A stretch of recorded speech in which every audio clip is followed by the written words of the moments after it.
It's almost here. The biggest, richest, shiniest day in racing. Nature Strip clings on. He's king of the mountain this time. Our very own I Wish I Win in the Everest. We remember handling him then, and to see him go on to do what he's done it's just mind-blowing. We started at base camp. Now we're into the final push. It's only Wednesday, a long time to go. We've learned a few things on the way. You want to see a really nice loose walk, and there should really only be 2 hoof prints in the ground. Met some magic people. You could do a million other jobs that don't involve staying up all night watching Nez foaling. What is it about this that you love? Had a few winners. Imperatrice has got her and raced on by. Bang! And plenty of fun. It's glorious. They reckon the journey is more important than the destination. Nonsense. Not with $20 million on the table. If he happens to win, I honestly think someone will have to pick me up off the ground if it gets to that stage. It's time to get serious. Get stuck into the form. Private Eye going to overpass. Away 5-0 lunges. And get behind our horse I Wish I Win. A spectacular TJ win. on episode 4 of the Everest Show.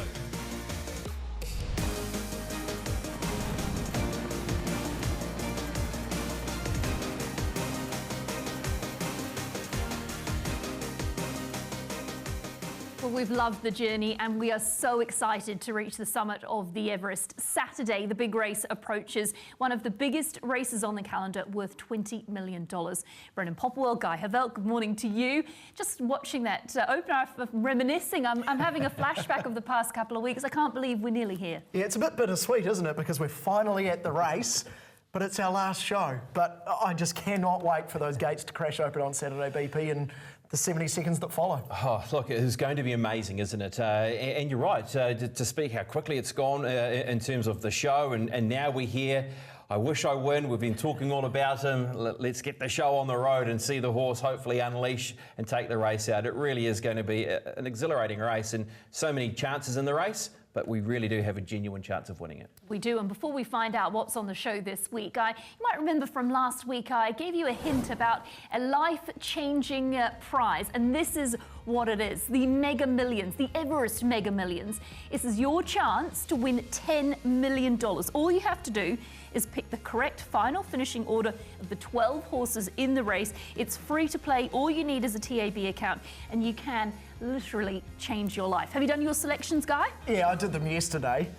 Look, I put I Wish I Win at the top and then randomised the rest, and because it's like throwing a dart at a dartboard, isn't it? But you've got to have a go. It's a free shot at $10 million. It is. It's a great promo. I haven't done it yet, but I'm sort of thinking maybe to work from around that 12th, 11th spot.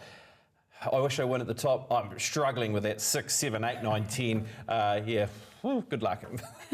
It's a juggle, it's a lottery. You've got to be in to win the $10 million. So find out more, tab.co.nz.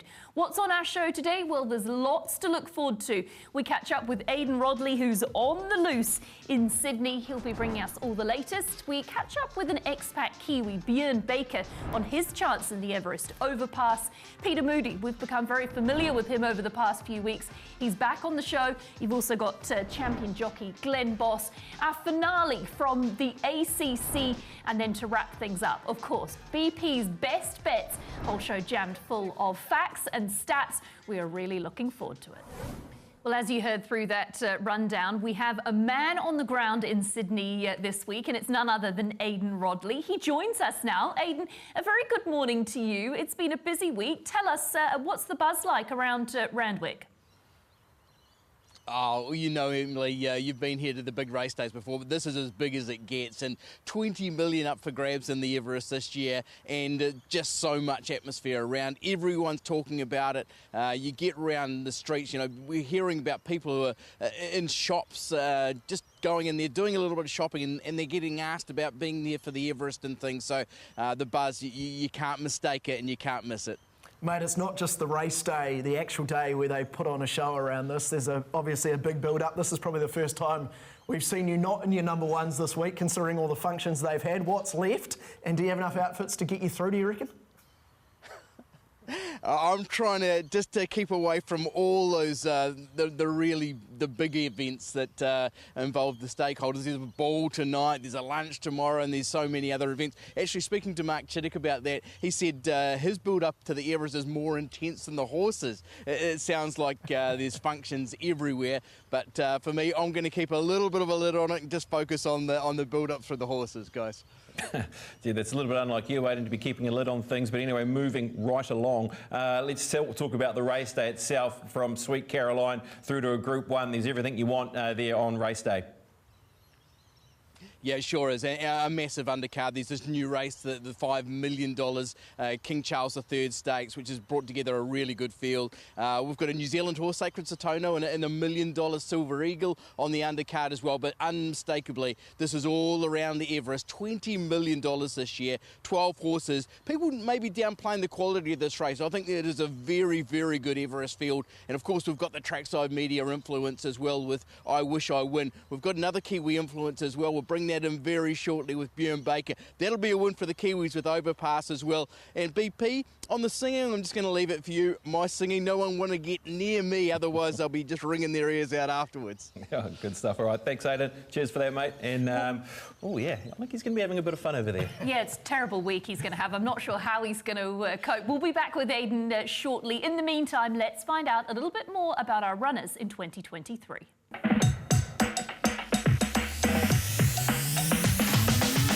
Our very own I Wish I Win heads the field for the 2023 Everest. Perfect prep, perfect connections, imperfect draw.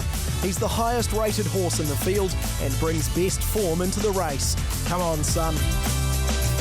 Private Eye, runner-up in last year's Everest and one of two runners for trainer Joseph Pride. Dominant last time, beating some of these. Private Eye, we're watching you. Think About It has us all wondering just how good he could be. Drawn beautifully to make it 9 wins on the bounce for slot holders Newgate and GPI Racing. Think About It is a major player. Mazu wears the red Triple Crown colours that were carried to victory in the first 2 runnings of the Everest. He ran 3rd in last year's edition. Recent form and draw, however, aren't so great. Overpass is the most influential horse in the race, a real speedster and the only natural front-runner. He's won a slot race before, has awesome owners and a top Kiwi trainer. Buenos Noches runs for the sponsor, the Tab, ticking along nicely and will give his apprentice jockey the thrill of a lifetime. Hawaii 5-0 stormed home in the Premier Stakes, catching the attention of slot holders Aquis Farm. Our very own J-Mac will be on the big 5-0's back. Alcohol Free, purchased by slot holders Yulong for $10 million. Winner of Group 1 sprints in the UK, but concept is unlikely to catch on. In Secret, it's no secret that she's better in Melbourne down the straight course, but she's Godolphin's own and they'd be hungry for success in this race. Foxton's finest, Chris Waller, is represented by Espiona. She's clearly talented, but the quirky mare will need to be on her best behaviour to figure here. Shinzo's the go for Coolmore. He was a big winner of the Golden Slipper at 2 years old, but the draw and latest form has most questioning his progression as a 3-year-old. Cylinder may be the second pick for James Heron Bloodstock, but he's the pick of the 3-year-olds. Kind draw, lightweight, enormous engine. Cylinder is right in the Everest mix.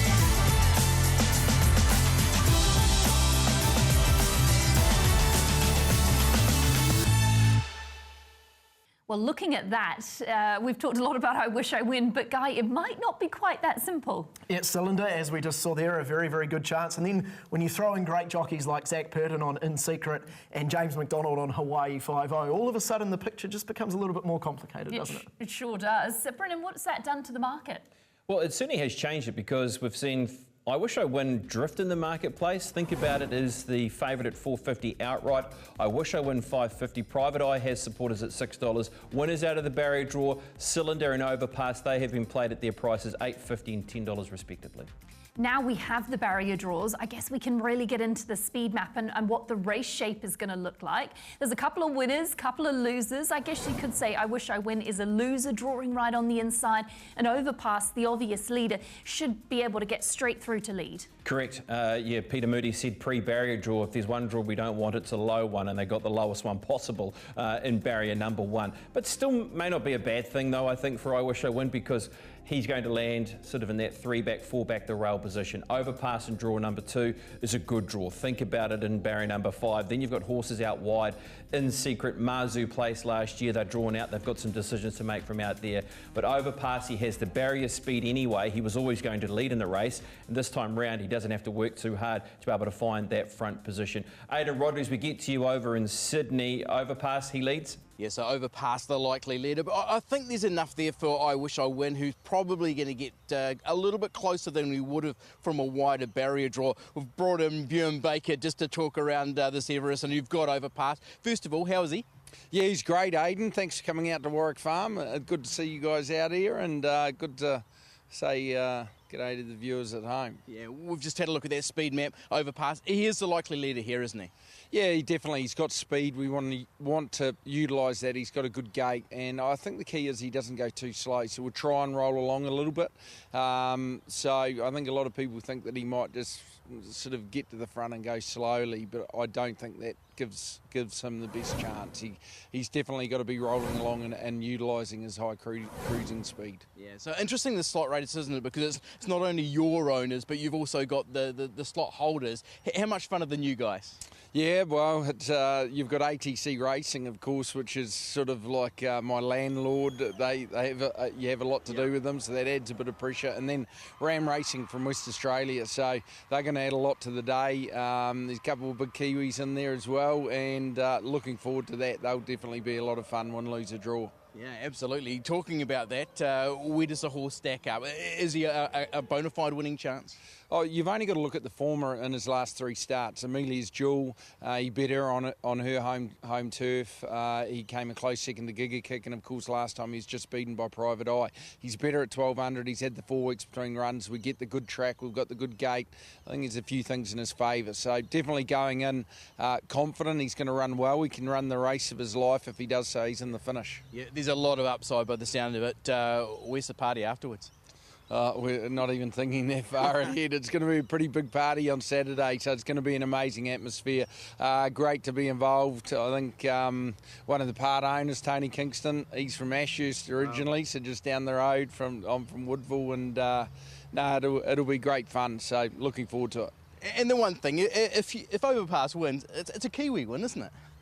Yeah, we claim it that way. Of course we do, 100%. And you've even got Joe Pride. He's got 2 in it from Warwick Farm. He had his first 7 years in Oamaru. His mother's a Kiwi. He doesn't claim that. And Chris Waller, obviously he's always hard to beat whatever he's in. He's a freak of a trainer and one of the world's best. And James McDonald. Collett doesn't have a ride, I don't think, but there's plenty of Kiwi involvement. Yeah, we wish you all the best with Overpass, Bjorn, and obviously 20 million's up for grabs. It'd be nice to take home a slice of that, eh? Yeah, just a little bit. It's a good payday either way, Aidan. We'll be part of that party for sure, Emily. And of course, you know Bjorn well. You basically rode track work for him, didn't you? Yeah, I did. He worked me pretty hard too, Aidan, and I'm loving that we're going to grab any Kiwi connection we can. That was Overpass's trainer, Bjorn Baker. Earlier in the week, we caught up with Peter Moody.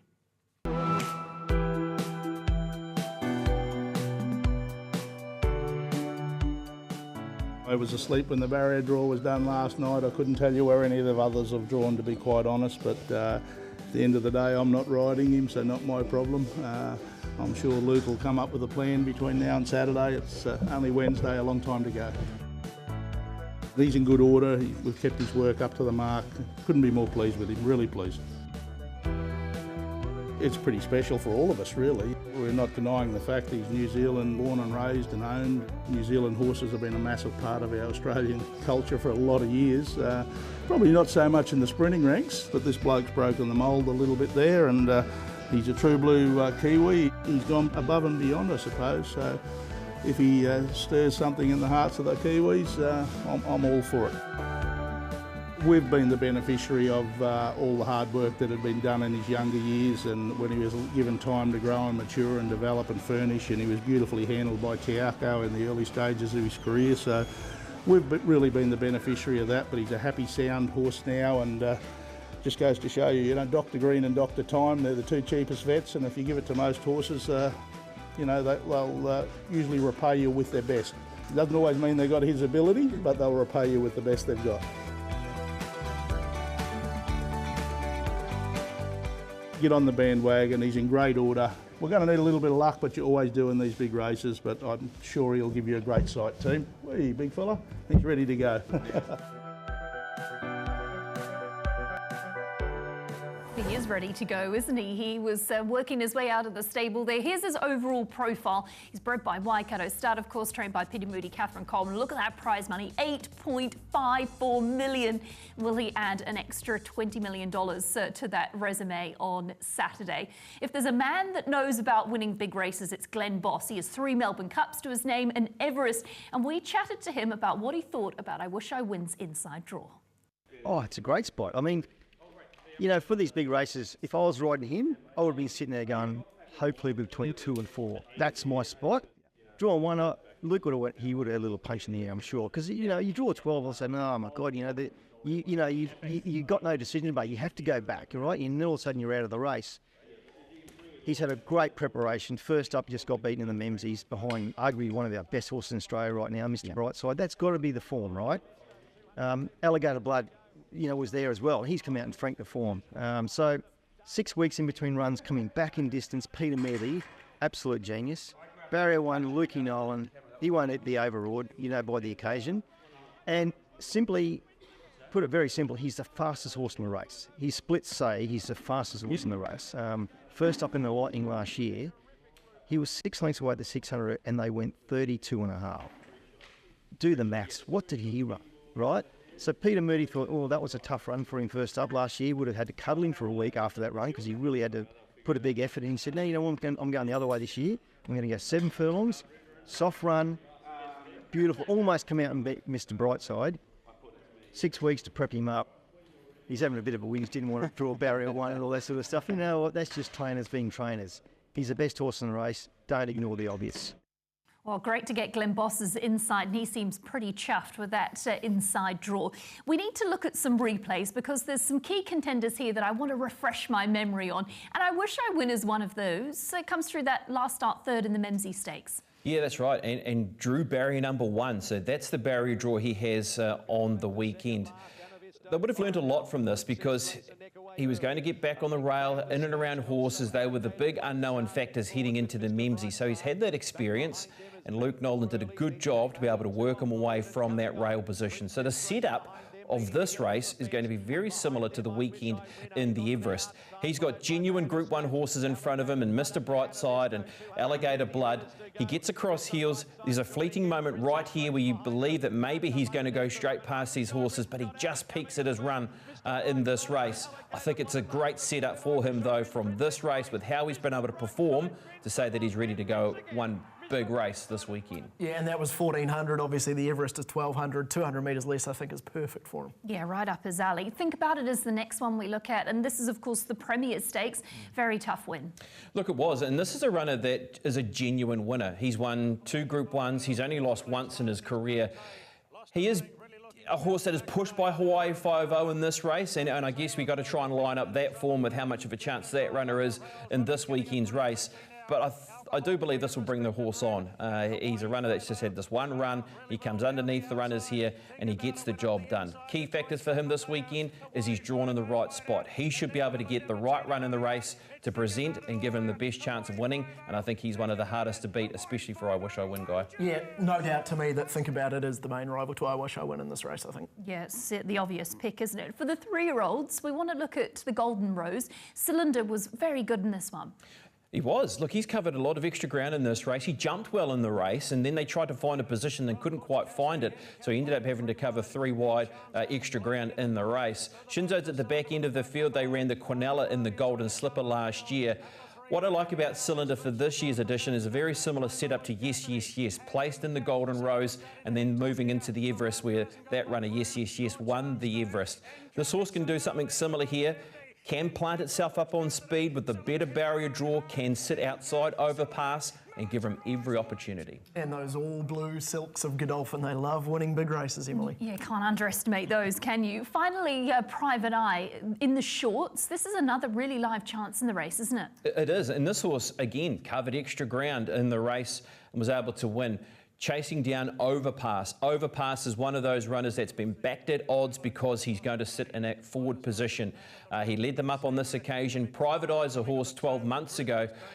Well, they dared to dream at one stage during the running of the Everest because he looked like he was going to win the Everest until Gigacat came down the outside and was able to beat him. So I like the setup of this race because it could be very much similar to what we see on the weekend in the Everest. Overpass in front and Private Eye trying to have that one final shot at that runner. You've got In Secret in amongst this field also who is running on into fourth position.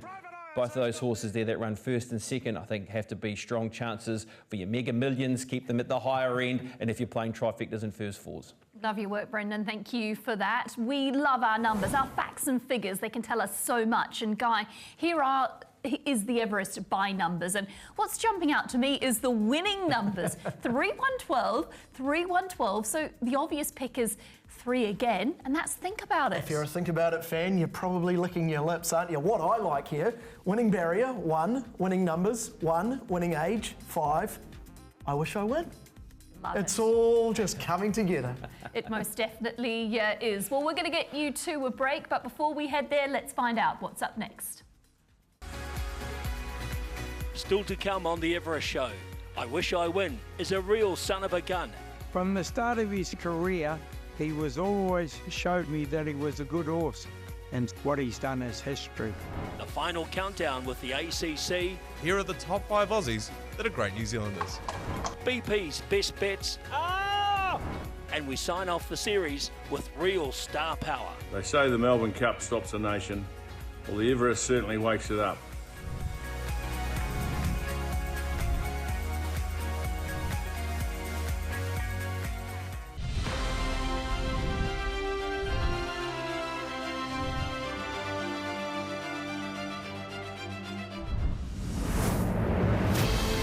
Savabill's left incredible horses right throughout his whole career.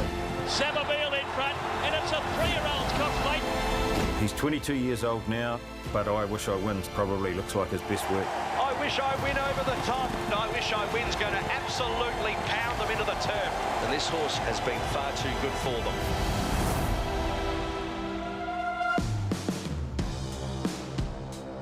Yes, you are. He hasn't changed, haven't you?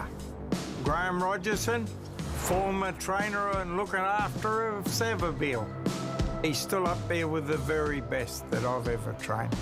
From the start of his career, he was always showed me that he was a good horse, and what he's done is history. When we galloped him on the Tuesday before the Cox Plate, his track work was enormous. On that particular day, he was probably near to a good thing. Down the centre, from Starcraft, Savabill the leader. Just fell into place. He was too strong. He hit the line real good. Fields of Omar and Starcraft trying hard, but Savabill. He was worth a lot of money after that as a stallion. Mark Chittick was behind the scenes pushing his father Gary with Waikato Stud, and Gary negotiated the deal with the horse. The price I wanted was $10 million. Gary, within 48 hours of ringing me, the horse was sold to Waikato Stud. His stud career has just been phenomenal. You know, he's 135 stakes winners, 32 Group 1 winners at this stage. His bell curve would be the 1,600 metres to 2,000 metres, but he's such a versatile stallion. He leads them at all distances. He really is a legend of the New Zealand industry. You know, he's in great condition. Have a look at him. 14 seasons, average probably 150 times a year. Yeah, I'd be pretty proud of that. So I Wish I Win sits as the highest stakes earner that Savabill has ever left. With I Wish I Win, we've gone down the sprinting track and he's performing as one of the best sprinters in the world. I Wish I Win over the top. Will look to be struggling, but makes it easy at the end. I Wish I Win is out of the box. Considering his pedigree and considering Savabeel, it's pretty well a middle distance pedigree. I Wish I Win too good. With I Wish I Win, most people would look at him, would think the chances of him making a racetrack were very slim. He was born with severe limb deformities, but we let him grow through those problems and sort of took our time with him. So then he went off to a trainer and, yeah, first start, won by 3 or 4 lengths. I Wish I Win, will your wish came true. 2 trials, 2 wins. From that day on, we knew we had a horse that not only had a will to live, but had a will to win. So when I Wish I Win arrived into the stable, no trouble, no vices, no problems, was very straightforward to train and was a very kind horse to have around. When I left, I knew he was going to go to Australia. I don't think anybody could have expected the horse to do what he's done. Sort of pie in the sky stuff to win a Golden Eagle and a TJ and be as dominant as he has been. But he was always a very slow maturing horse and he was always going to improve with a bit more time. The Everest is a great race, right? It's the hype race of the calendar now. I Wish I Win has run great in the Mimsy first up. No doubt Peter and Catherine and their team will have him in tip-top order for Everest Day. This horse could win the Everest, what it would do for Savabeel and even his ex-trainer. You know, it'd be just fabulous. If you're looking for some good genetics, then Savabeel most definitely has them. Best of luck to I Wish I Win. Well, we've got our final link in with the ACC. Let's find out what they got for us this week. Right, we're getting pretty close to the crunch time for this race. The race in which we plan to crush all Aussie hopes and dreams and run away with the 20 million bucks, Mania. Here at the ACC, we've been stirring the pot a little and going through the top 5 Aussie, Kiwi-related topics. Now we'd like to do a little poaching of our own. Here are the top 5 Aussies that are great New Zealanders. Number 1, Steve Irwin. He wears beige stubbies, has a mullet, and he probably drives a Holden. Give the man a lion red, he's Kiwi. Number 2, Merv Hughes. Drink him in. Handlebar, massive motor, and an even bigger mouth. He can crush cans of beer at will. He's as Kiwi as they come. Great New Zealander. Ooh. Number 3, the Democracy Manifest guy. I love this guy. There's nothing more Kiwi than a succulent Chinese meal. Number 4, that guy that boxed a kangaroo. You know the one I'm talking about. No one hates marsupials more than Kiwis. And this Aussie proved he's a great New Zealander by trying to knock the lights out of a kangaroo who was bothering his blue heeler. And finally, number 5. Of course, the great New Zealander, Farnsey, the one and only voice. He's such a GC, he has to be Kiwi. Plus, he's got a blonde mullet, only bettered by the man himself, Steve Irwin. So there we have it, the top 5s of the Trans-Tasman love, hate and rivalry. Come on, Kiwi. Come on, I Wish I Win. Come on now.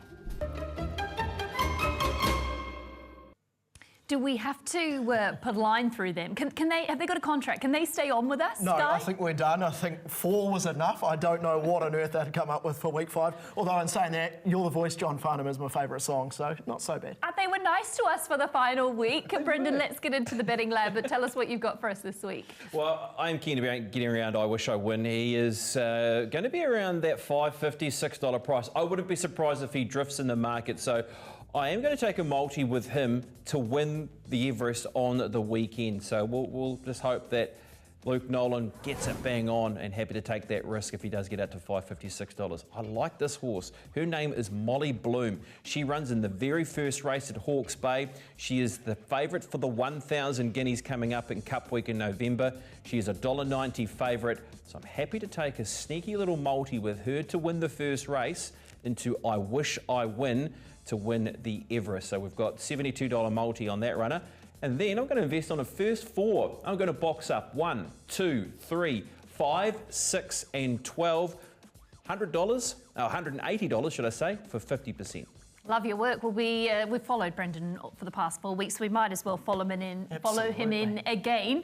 We do want to get a bet for the Everest from everyone on the show today. Aidan Rodley, you've been a part of our coverage this morning. What have you got for us? Who's going to win the Everest this year? Emily, I'm just going to stick with the company line. We're going to stick with Trackside Media. We're going to say that I Wish I Win can win the race. I really do think he is the horse to beat, though. Everyone we've spoken to says he's the benchmark horse. He's got that Peter Moody preparation. I really think that we're going to have a Waikato stud Trackside Media winner of this year's the Everest. And BP, what about you? I Wish I Win as well. I really do hope he can win the race. But if we're looking for a bet, I am going to go with Overpass to run top 4. I think he's going to be in front. I do believe he will be a hard horse to run down. So top 4, $2.50. And Guy, for you? Well, I can't be the only one not going I Wish I Win to win, so that would be my tip to win the race. But I think about it, top 2, and I think that's $2.40. Love your work. I've gone with I Wish I Win to win, and I've taken the bonus back option, where if I Wish I Win runs 2nd to 6th, I get $50 back as a bonus bet. We know you know where to watch the race, but just a reminder, in case you don't, we've got Trackside Premier on Saturday. That's at Sky Channel 64 and TVNZ Plus. Make sure you tune in. You're going to get that premier coverage, Randwick, Caulfield, Hastings, all the best races. That's hosted by myself and George Simon. Really looking forward to that. And the Mega Millions, you don't need reminding about that. $10 million. It's a lottery. You just got to pick the first 12 home in the Everest. We've done our picks. Hopefully you've done yours. We look forward to seeing you on Saturday to climb the Everest. On behalf of the 21 Colts out in Wera, we would just like to thank you, Mark, for sponsoring us throughout this year of rugby. And good luck to all the family at the Waikato Stud on the up-and-coming race, the Everest. I know it's going to be a big one. And Hi, Steve Hansen here. They say the Melbourne Cup stops a nation. Well, the Everest certainly wakes it up. And this year we've got one of our very own, all the way from New Zealand, starting in I Wish I Win. G'day guys, just wanted to say massive good luck to Mark and all the team at Waikato Stud for I Wish I Win in the Everest this weekend. Wish you all the best, Mark and the team, and all the connections, trainers. You've got a wonderful horse, and hopefully the race goes your way and we see him come home first. It'll be just wonderful for you guys, obviously, but for the country too. And if we can sneak an All Black win over Ireland, it'll be a great day. It's awesome for New Zealand, awesome for the breeding industry and everyone involved in racing, and all the very best. I look forward to cheering them on. Go Wish I Win. I Wish I Win. We know you'll win, but